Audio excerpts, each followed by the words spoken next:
Hi, this is an ode that I wrote to Buster Keaton, a man so brilliant that he might be cheatin'. Dare I say, he slay the stage with his ostentatious courage, or his bombastic, fantastic stunts that are not fake, no plastic. In prehistoric film, an era where leads were the steeds of box office needs, he did the deed of planting the seed, signing the deed, and clearing the weeds to make the place for a new quality of actor. Charm. You may ask, who is doing this now? Leo? Angelina? Dad? Is Mom? Only a few can harness the power of charisma. Of them are Buster Keaton, a name that cannot be littler. Another was on a roof, and he was a fiddler. The other was his contemporary Hitler. Oh wait, that's Charlie Chaplin.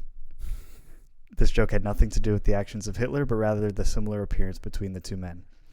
Welcome to this hump day evening breeze, as palpable as black coffee on a black as midnight night. I am Zach, and you are? Ben, and welcome to the Movie Vault. And we have quite a mood going on tonight after we had just previously watched Twin Peaks Fire Walk with Me, and I felt very sad and lonely and depressed. It's a very, very heavy watch. And Take your time with it. I felt the need to increase the happiness in the room. I just felt Bob all around us. He was he was a presence that was felt.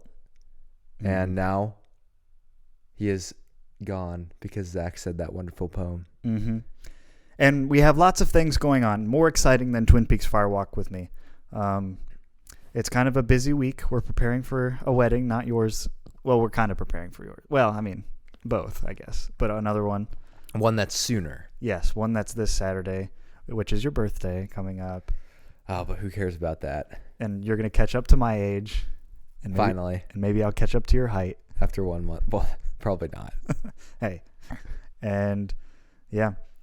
So, we have coming up, this isn't the first of our, but after this film, we're going to be doing the 60s series with 3 films, right? Yes. Okay. So that's coming up. And then we're also going to have a few other special episodes coming up and also some other things in the works that might be within the Movie Vault umbrella. Yes. That we may have accidentally spoiled in a previous episode. We definitely did not do that. We definitely didn't spoil a fantastic idea that I came up with. Yes. So today we're reviewing Sherlock Jr. By Buster Keaton and starring Buster Keaton. Yes, and this movie was directed by Buster Keaton. It was written by 3 other guys who probably, it doesn't even matter what their names are because nobody will remember who they are. It stars Buster Keaton. Cinematography by 2 guys who you won't know. Edited by Buster Keaton. Hey. Music by Clubfoot. Music was sheet music because they would play the music in the theater. So they're listing other people who have made music for the re-releases of the film. Produced by Metro Pictures, distributed by Metro Goldwyn Pictures, so you actually would have heard of them. They've been around forever. Runtime's only 45 minutes. So if you ever use the excuse that we review movies that are too long, well, this is the episode for you. The language is silent, which is hilarious, but it has English intertitles. It made $448,337 at the box office. I have no idea. Well, that's probably not adjusted for inflation, so it probably was a pretty good turnout. I don't know what the box office was looking like in the year 1924 when this movie came out. And I quote, Buster Keaton was underwhelmed with the $448,000 at $333. It really wasn't. I thought it might be a lot, but maybe comparatively to how much they spent, it still wasn't a ton. This is 25 years into his career of being the biggest star. So right. I'm assuming that it barely underperformed and he took it as a big hit. I think Chaplin existed during this time, but I think he would become even bigger later because Chaplin's biggest films come in the 1930s. Modern Times, City Lights, The Great Dictator. Mm-hmm. The big 3 none of which I've watched. Buster Keaton made this movie Sherlock Jr. and it's actually a more complicated plot than you might think. Well, Ben, we're rehashing our old what is the phrase? Rehashing our old rehashing our old hash brown. No, rehashing our old phrase. Oh, I don't know. Or phase. Is that a phrase? No. Oh, okay. Well, we're rehashing. I was gonna say rehashing water, but isn't that retreading water? Yeah, something like that. Okay. Anyway, we're treading old water. All right, we're rehashing old water of movies about movies. As you can see from the beginning of movie time at least, movies have been intrigued about movies. It's almost like with Buster Keaton, and we just did Sunset Boulevard, it's almost like we got this little series running on, movies about movies.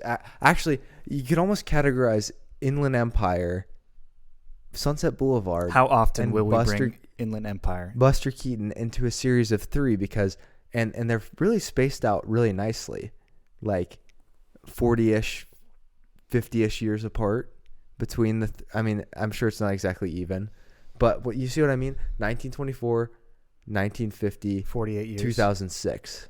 Okay, 56 years. 56 years. So a kind of similar time in between the films. And in each era, there's movies about movies. And the movies about movies become more complex as it goes because there's more layers of movies to sort of rehash old water, if you will. Yeah, I'd say it's like the more Lego sets you get, the more diverse your pieces you're going to get when you put your hand in the box. Yeah, absolutely. The premise of this movie is that Buster Keaton is a projectionist who's in love with a girl. He has a rival who's known as the local sheik. They neither have much money. The only way they can try to impress her is by giving her money. The sheik steals the pocket watch of the girl's father, pawns it, and buys her chocolate, and then somehow pins the crime on Sherlock Jr., who's reading a book on how to become a detective. So he's following the steps, but it's not really working out for him. He is dejected, goes back to his projectionist location, falls asleep, which you can tell he falls asleep, but you kind of forget about it. At least I did after a certain point. Cool sequence where he like is literally jumping into the movies and like acting as part of them, which I think probably influenced lots of other movies after that with that particular technique. And then it goes into this whole subplot where the local sheik is now kidnapping the girl and he saves her, and it's just it's amazing. And the stunts in this sequence are really, really cool, and they were all done by Buster Keaton without stuntmen. They're all real. Well, back then, the laws were out of hand, right? The lack of laws, at least. And I remember reading something about A Clockwork Orange, where Stanley Kubrick opened, I forget the actor's name that plays the main character. Hi, Anna, you're on the Movie Vault. Oh, no. Do you have anything to say about Sherlock Jr.? No, I'm just happy to be here. I interrupted Zach's train of thought, but it was worth it to have you guys on the Movie Vault. We just had a quick question. Okay, what's your question? What? Ask Movie Vault Nation your question. Do you brush your teeth in the shower? I do not brush my teeth in the shower. Zach? Ask Zach. Zach, do you brush your teeth in the shower? No. All right, thanks, guys. Okay. Thank you. Bye. Anyway, back to your original train of thought. Yeah. Okay. The lack of laws. So I was talking about Clockwork Orange, which they have that machine where they keep your eyelids open in that movie, and it scratched one of the actors' corneas, and Stanley Kubrick's like, all right, well, we'll focus on the other eye with the camera, you know. But with this and Buster Keaton, it's like Buster Keaton's like on top of ladders falling, and these are all real stunts, right? They didn't have, their special effects were effects. They didn't have the special. Well, think about how were they able to perfect stunts over time by a bunch of people messing up stunts? Yeah, true. People had to die. Yeah, actually. Why do we have so many computer-generated images? Because people died if not. Imagine Jurassic Park with real but anyway. So Buster Keaton's like coming out of people's stomachs. He's climbing. He's like standing up while cars are going really fast. And other people are too. Buster Keaton's not the only person. The other guys were. He's just one of the more memorable and famous of those early stunt actors. And he's really a jack of all trades. He's a slapstick comedian. I mean, think about the scenes, the train scene where he's walking on the train, just like classic funny slapstick humor. It's very well executed. Mm-hmm. Have you ever watched The Three Stooges? Yeah, of course. That's like classic slapstick humor, but somehow this being set and framed in this film, it just feels a little bit more intelligent than like The Three Stooges. Even though it might be more of the Marx Brothers, which influenced The Three Stooges. Right. Yeah. It could be more of the Marx Brothers, Mm-hmm. but before even the Marx Brothers was Buster Keaton. So I True. think, I mean, that Marx Brothers might have been active. I'm not 100% sure, but finally he awakens. The girl realizes that the identity of the real thief and everything is better. There's a really cool end sequence where he with the girl in the projectionist room, and he just like follows what the lead in the like romantic movie that he's seeing and she's not seeing. He just follows the lead, and it like works out for him. And I think that's sort of the end of the movie. It's funny because he'll pause in mid-sentence, like waiting to respond to see what the guy in the film did. So yeah, a lot of slapstick type of humor. Great timing by Buster Keaton in most of the things that he does. I don't have really any complaint about this film. No, neither do I. I mean, do we limit our ratings? I mean, we keep talking about this, our ancient rating system that we went away with a long time ago. Do we limit it based on what era the film was in? You know, like, do we judge how good these stunts were even though they didn't have much to work with? I don't know. Exactly. It is difficult because how can you really compare? Thinking about my other 5-star movies, they're generally from a more Is this a recent 5-star era. film for you? No. Oh. I said my other 5-star Okay. movies, but I mean, comparing it to a 5-star movie of mine, like in my collection of 5-star I'm saying, can movies. you though? No, I don't think you can, because most of them are from a more recent era.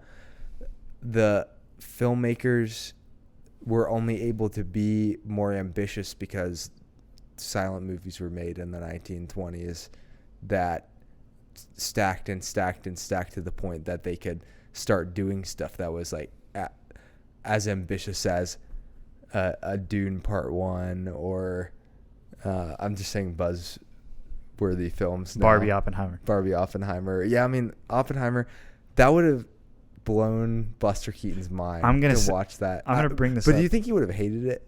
Honestly, I don't know.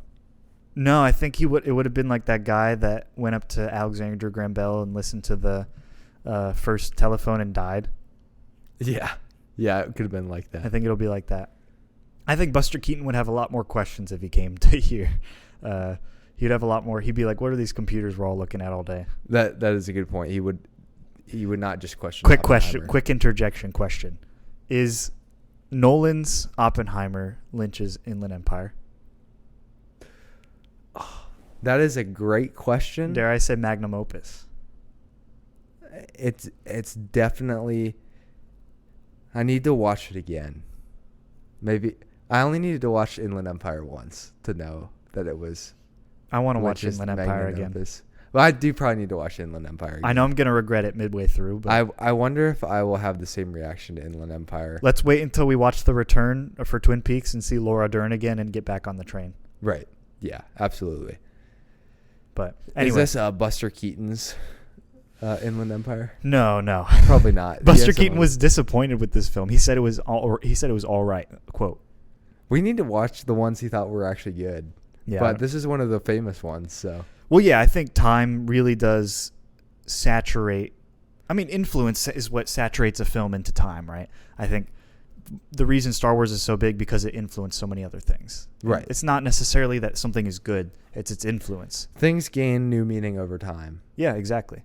That's why I think like back then, some films were not critically received well, and then people like Roger Ebert will come back and like change their ratings, 10 years later, based on what the perception of the film is now, or some deeper meaning that the film has taken upon that the director didn't maybe intend originally, or that the audience didn't get originally.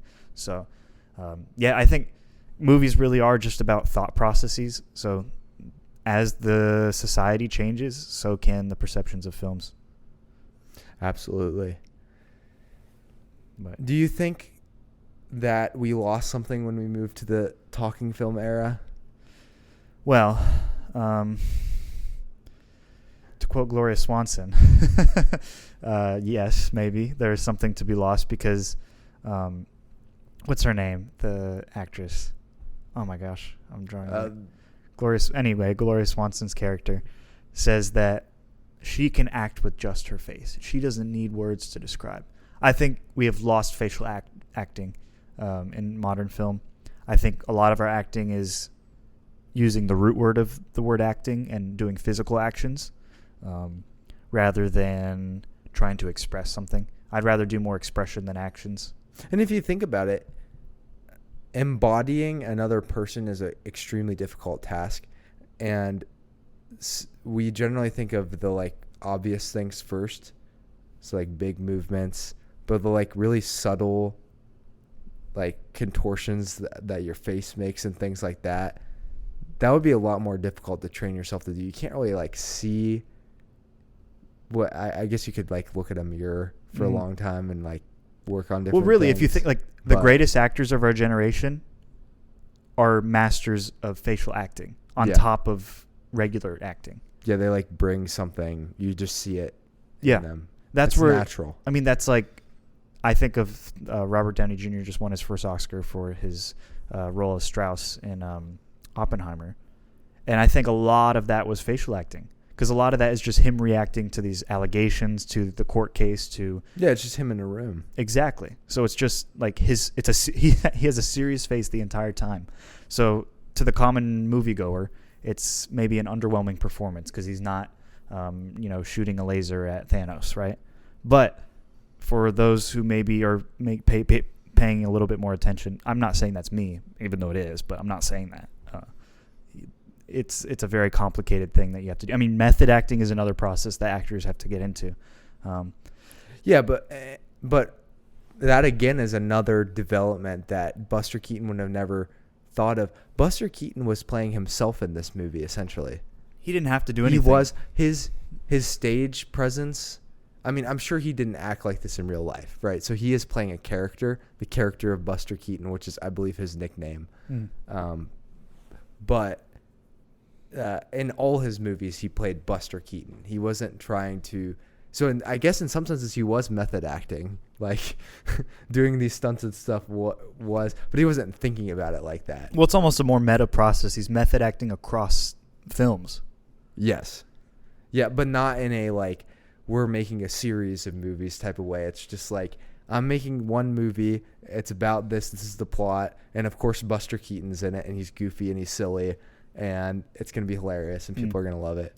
Well, I only made $400,000, so now I'm mad. You have to make another movie. So it's an interesting thing going deep into his psyche. He knew he was the best at the time. People told him he's the best. In fact, Roger Ebert is later on. The rise of the modern critic came about after Roger Buster's Ebert time. Sr. No, I wish. That'd be so funny. The first critic. He said Keaton had an extraordinary period from 1920 to 1929 where he worked without interruption, and he is the greatest actor-director in the history of film, which may be actually true. Many times these words of, accolade are over the top and embellished, but in this case, you don't see that many. The roles have really diverged, where you're either a director or you're an actor, or you're an actor turned director.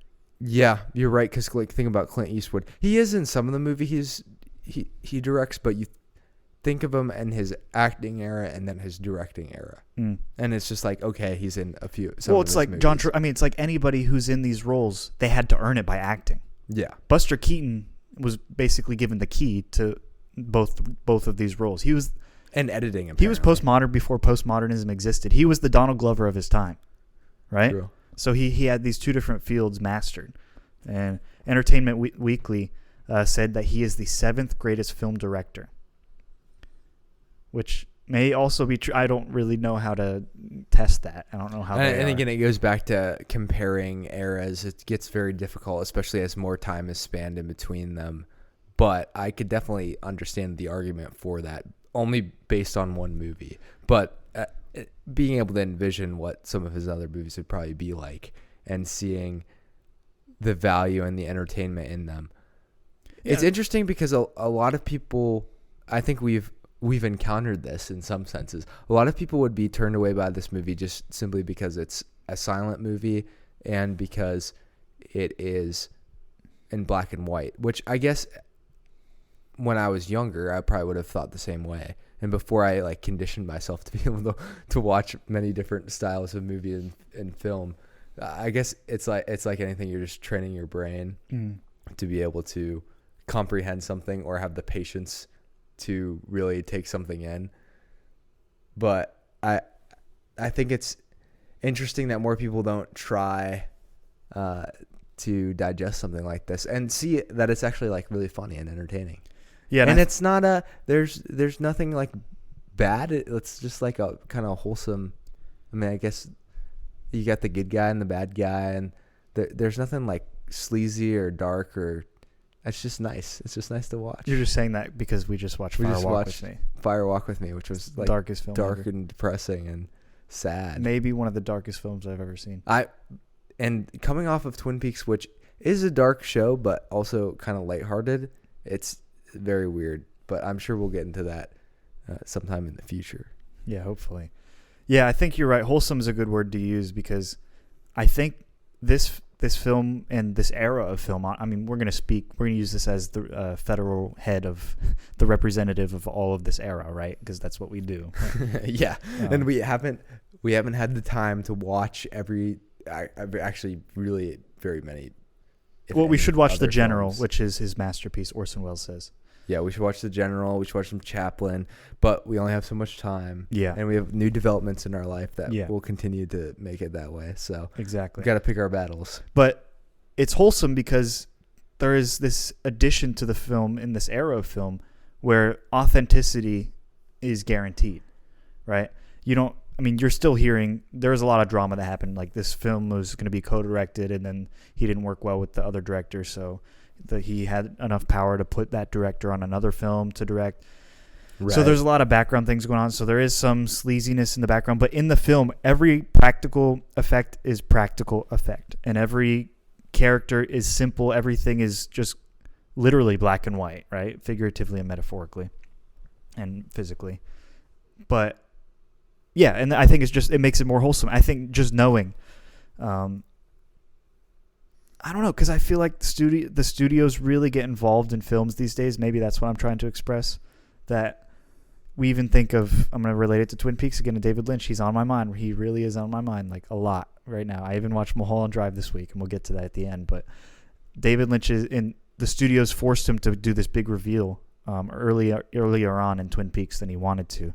And you see that so often, right? You need ratings, you need money. It's just to keep everybody employed, put food on the table for your daughter that you never see.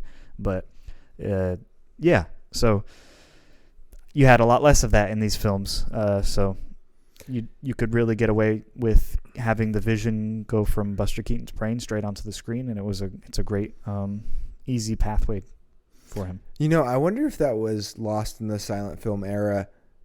I could see a couple different ways how it could get misconstrued because people talk about auteur theory starting out of the French New Wave and people like Godard who looked back at movies and what they liked and they were like, what's really important? It's not the actors. They're important. They have a role to play and they can be good for marketing. But what's really important in a film is the guy who's pulling the strings, the director. Of course, conveniently, they are directors, so they're going to say that. But at the same time, they have kind of a good point. Now, Buster Keaton, you could say, was an auteur and was given their brains, like you were saying, to do what he wanted and to he didn't necessarily write the movie, but he had all this creative freedom of what he wanted to do with it and the stunts he wanted to do. And even, like I said, he even had the power of editing, which I know a lot of directors are heavily involved in editing, even if they aren't credited as the editor. But what people remembered Buster Keaton as was not Buster Keaton the director, but Buster Keaton the actor. And as the silent film era ended, how movies were directed and studios, I'm sure, increasingly had power over the time that film became popular. Like anything, big businesses tend to pop up and they keep running and running.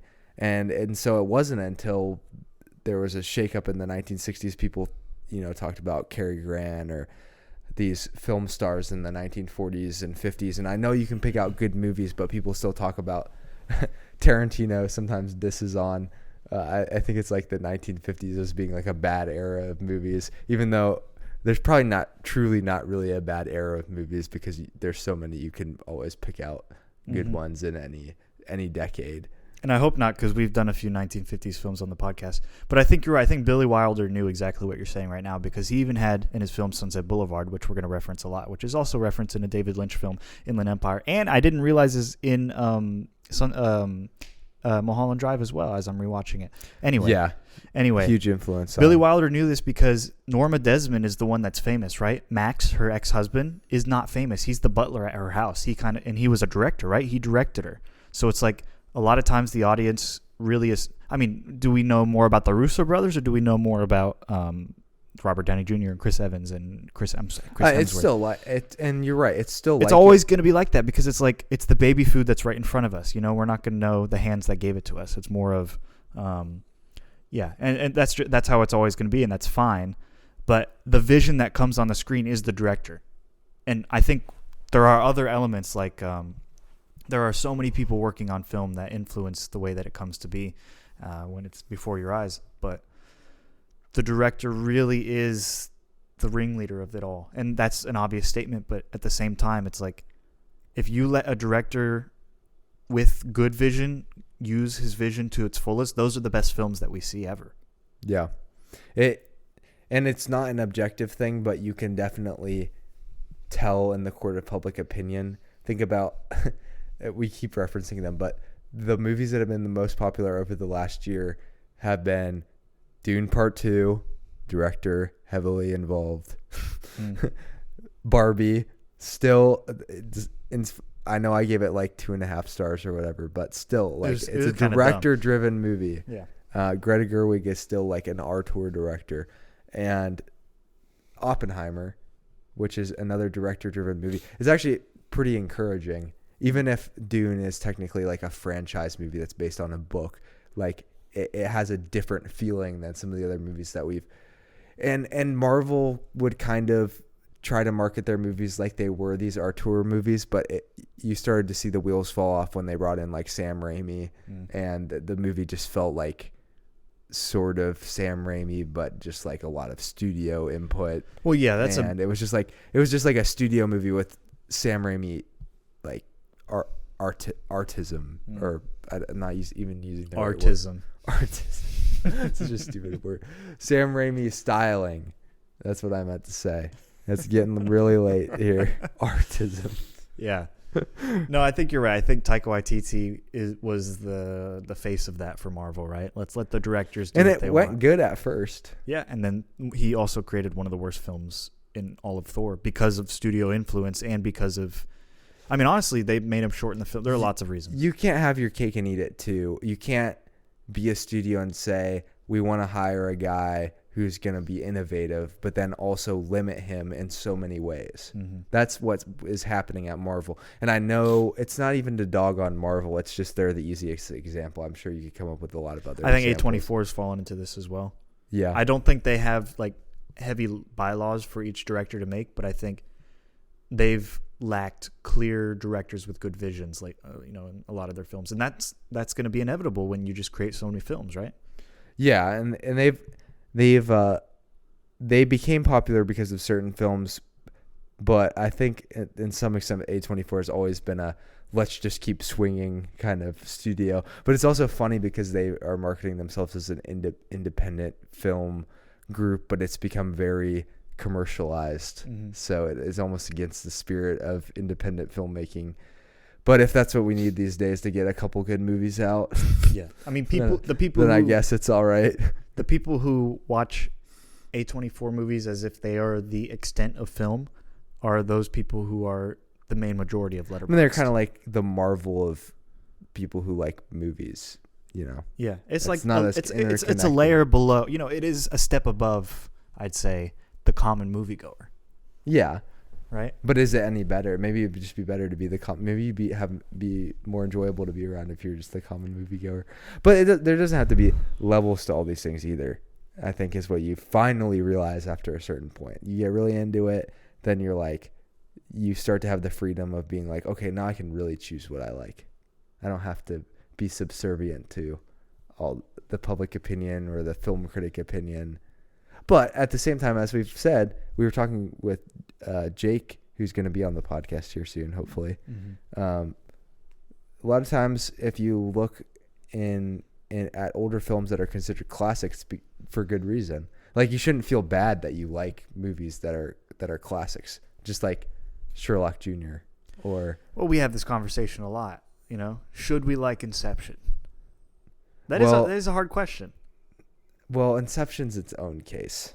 No, I'm saying. No, you're right, though. Has it been politicized in the movie world? Yeah, because if you say you don't like Inception, it's kind of like it feels like you have this edge over other people. That's what I'm saying. So there's a Punnett square, okay, Ben? If you like, it's like Inception and Citizen Kane. Well, if you guys, it's almost like you have to like before. it a certain way. Like you can like it, but you have to like it in the right way. No, you can be pretentious or dumb. There is no alternative.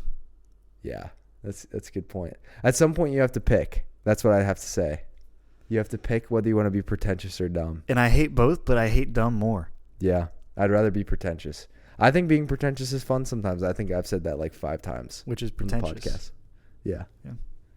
So, but that's just how I'm wired. Not everyone's wired that way, and you can be dumb. No, I'm just kidding. No, I mean you really can. I think that's the thing. You can like Inception. You can like DC films. I mean that's even worse. But at the end of the day, I think you're right. And I've said this analogy. This is my 3rd time, but your movie journey is like going through the forest or a jungle, right? I really like this analogy. Mm-hmm. And A24 is a big subdevelopment now. You know, the more yeah, you're right. They're taking down the rainforest. It used to be Sunbury. Now it's becoming the boom in Westerville. Well, it used to be the village of Sunbury, and now it's the city of Sunbury. Yeah, is what it is. Yeah, exactly. So Yeah. very localized reference for our Japan listeners, but yeah, hopefully you guys got Google Maps. What you got to know is they have that Samsung. Sunbury, They have Samsung. In the U.S., there's villages and there's cities. My dad really breaks this down for me, and you have to be like designated a city. I forget. I don't even know what the requirements are, but Your dad's a real civil engineer. Yeah, He even made a homemade March Madness bracket. Yeah, on Excel. Yeah, he uses Excel a lot, even for his profession. Mm-hmm. So, yeah, got to get your practice. Yeah, and those programs and stuff. Yeah, this is what it is. Marvel is like Amazon, not the forest.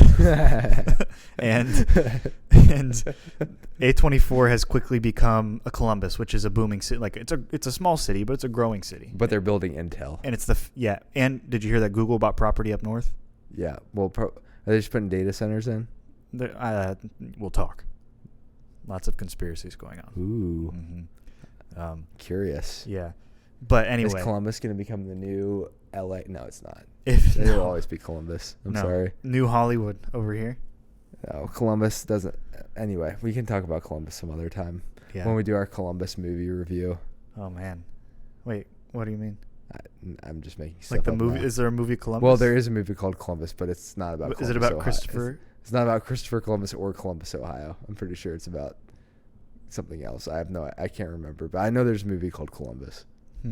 Interesting. We could do Columbus-based films. Or Yeah, Ohio-based that would be films. cool. Actually, We've done one. Or we've done 2. Heather's and Nightmare on Elm Street. Yeah. If we wanted to do, if we wanted to really gain connections, why do I always come up with ideas on the podcast? I don't Anyway, know. but if I don't tell you this now, I'll forget, and I won't tell you. We should review some movies that are from Ohio-based directors, and then we should invite them to come on the podcast. We need a director. It's high time we have another director on the podcast. Yeah, I miss Bernie. I do. He was so nice to us. I still got that Bernie interview just sitting somewhere that I need to edit. It's a pain to edit though. Yeah. I'm glad I got the one edited. Yeah. Wait till you're in the stable position. You're right. Then you're gonna be like, all right, Ben, here's your to-do list. Yep. Get Bernie out there. Yeah, it's been over a year. It has. Yeah. He was on like in the 80s, low 80s episode. He might have been episode 80. And we've only done like 30 episodes in a year, but it's okay. Yeah. I mean, we're booming right now. We are booming. Just like Buster Keaton. And in light of recent news, it looks like we're still going to be booming for a while. Mm-hmm. Yeah, we're both going to be at OSU. Wow. Working together. Working side by side, kind of. Kind Not of. exactly. Yeah. But Floor by floor. Floor by floor. Yeah. Maybe I would say we patience. could eat lunch together, but we probably can't. It probably will never line up. I'm not going to be on campus. Yeah. I'm going to choose to opt out of in-person classes. Oh, that's right. You're not even in your clinical rotations yet. No, not even close. So Still got 2 more years. Yeah. Man, I could be. You could be like traveling the world as a traveling nurse, and I could be still in medical school 3 years. That's true. I probably will not be doing that, but I could be. Yeah. There's a lot of things that could change in 2 years. Yeah. That's true. A lot of things hopefully will change. Hopefully positive developments. And negative. But there will be negative ones. I hope there's a little negative. Just a good amount. Yeah. Anyway, do you want to do some movie highlights? Yeah. Oh, yeah. Let me get. I really have almost close to nothing to say, so I'll get mine out of the way first. Get her out. Basically, I have been watching. So we watched Eyes Without a Face, which we are reviewing. So I won't say much about that because we're going to have a review. Jake's going to be on, so that'll be exciting. You know, Jake Hoyer's been on several times. You all know him and love him. In class, in my Buddhism class, we watched The Yogis of Tibet. It was a documentary. Weirdest things about it were I have never seen people do yoga the way that the yogis from Tibet do yoga. Is that where it's from, like the word? Yeah, they're yogis. And it's a Buddhist practice. And they say that it's scientifically based, but I would love to have the local medical doctor verify these claims that these people are making about yoga. But anyway, the yogis, they barely even wanted to show what these practices are because they're very dangerous, allegedly. And they would like jump up and snap their arms. It looked like the movement that they would make, which I shouldn't imitate because it's dangerous, allegedly. It's like snapping. He just imitated it. His arm snapped.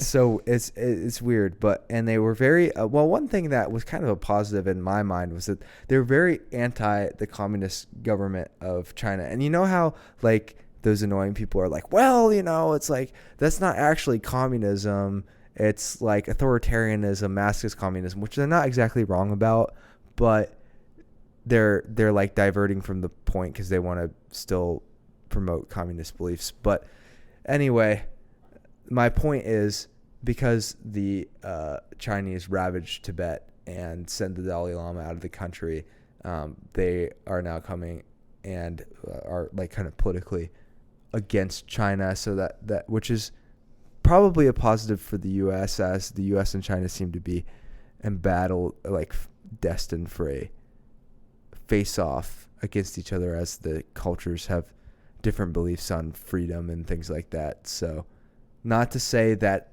that they are against the Chinese people, the Chinese government, because there's a lot of people in China, and I'm sure they all are not wishing the death of people in Tibet. But I was part of a program called the CCP, but it was College Credit Plus. Right. So not was the that. Chinese Communist was Party. that. It's anyway, I interesting. talked a lot more about that documentary than I thought. Oh, and then I watched Twin Peaks Fire Walk with Me, which was just now. We have already referenced and is very depressing. Yeah, but amazing. It's just weird because Special Agent Dale Cooper is obsessed with Tibet. Yeah. Yeah. Well, actually, there might be a lot there to explore. Yeah, I think there is. One day. So, I've watched a few more. I watched Dune Part 2. Excellent. Great. I'm on the Timothée Chalamet train now. I was very adamant against him, against everything he stood for. And I still am. He doesn't stand for great things, but he's a good actor. I'll give him that. Eyes Without a Face, nothing to say. Me Time, Kevin Hart, Mark Wahlberg, Andrew Santino, ginger representation. Interesting. Buddy film. 2 stars, pretty stupid. The Gift, I vaguely seen it before. It's directed by Joel Edgerton, also starring him. So director, actor Buster Keaton-esque. Mm-hmm. All right. Kung Fu Panda 4. I just had to. I love my Jack Black, and it was 2.5 stars. Not great. Oh. Furious 5 were not in it. I had an opportunity to watch that movie in Charlotte, but I passed it up because I had not seen Kung Fu Panda 2 or 3. Oh really? Didn't really feel like watching. Oh yeah, you gotta watch the second and third. And I'm gonna watch I'm gonna watch all these sequels that come out that are like childhood films. I mean, the nostalgia, you got to. Yeah, Darby O'Gill and the Little People. It's a Disney film from 1959, starring Albert Sharp, and it's great. It's a comedy. It's about it's great special effects for 1959, but this guy goes in and finds the king of the leprechauns and befriends him and has 3 wishes and gets tricked and gets 3 more wishes because he finds him again, and basically it's like a battle between the king leprechaun and him and all the other leprechauns. It's funny. And then Fire Walk with Me. Sad. And Ben, you told me right before we recorded that you're glad that I'm staying over at your apartment tonight because you'd be scared of Bob. Yep. Bob is the scariest character in any media I've ever seen. Mm-hmm. So same here. And so now that my coughing fits are back, which I did get steroids for. Update on my health. Oh, you got steroids last week for my cough. It did help, but good. It still kind of hits every once in a while, but it's definitely better than it was. Oh yeah, it was horrible. It was really bad. Yeah. All right. Well, I don't got anything else. Neither do I. We're both dragging, ready to go to sleep. Mm-hmm. All right. We'll close the vault. Adios. Do do do do.